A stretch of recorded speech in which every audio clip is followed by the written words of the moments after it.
talk a lot about systems change, right? What does that mean, and how do you find your place within it?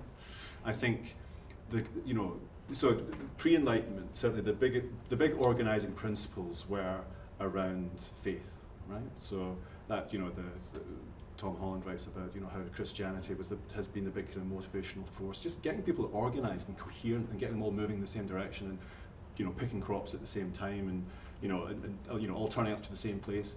So that there is something where I think that has definitely been maligned and neglected, and it's like a muscle that you have to exercise. We have to kind of rework it.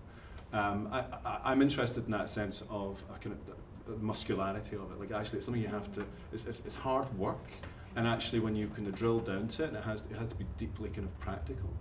We have to create an environment in which people are able to articulate what they believe in.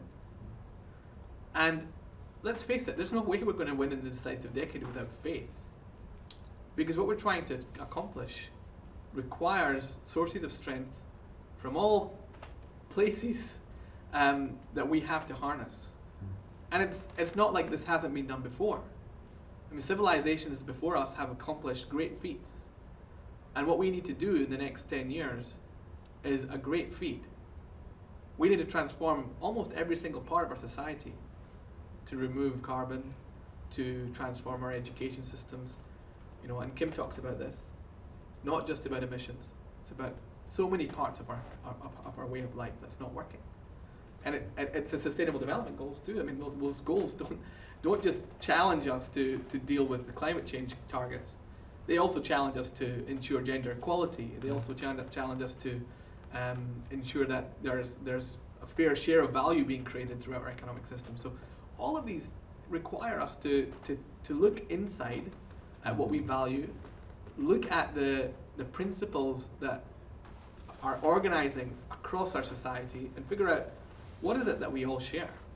And for me, my biggest hope in coming to this COP was in fact post the pandemic, or in the wake of the pandemic, that perhaps this would be a moment of truth and reconciliation and more of a peace negotiation than necessarily another climate negotiation, because the Paris Agreement actually established a lot of what we needed. And I still think we need that moment. I think what we saw yesterday was the beginning of a process. As we look into 2022, 30 years after the Rio Summit, 50 years since the very first time that the world came together for a conference on the human environment, halfway to meeting the SDGs, I see that there's a potential for us to come together in a moment of truth and reconciliation, which is about reparation, which is about recognizing that there's intergenerational injustice, and we don't talk about those things. She's proposed an Earthseed, which is, a fairly dystopic future we end up in. And yet there's this core of people that come together around this idea, which is loosely based on a faith and a religion.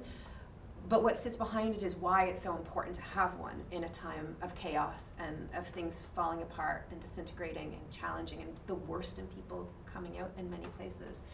And the way that the character, who's the sort of protagonist in this piece, talks about her commitment to this idea of a calling that brings people together, is that we need to have something bigger than who we are as individuals to bring us together. And I think that, to me, the way she describes, this approach, and how do you get people to connect with this bigger vision, and how do you get them to feel it? Anyways, that's what was coming to mind for me in this conversation, was this work of Octavia Butler. We're in an era where religion we think of as divisive or as the cause for the problems, and here's this 16-year-old girl who says we need an earth-centered religion. I can't find one, I'll invent one.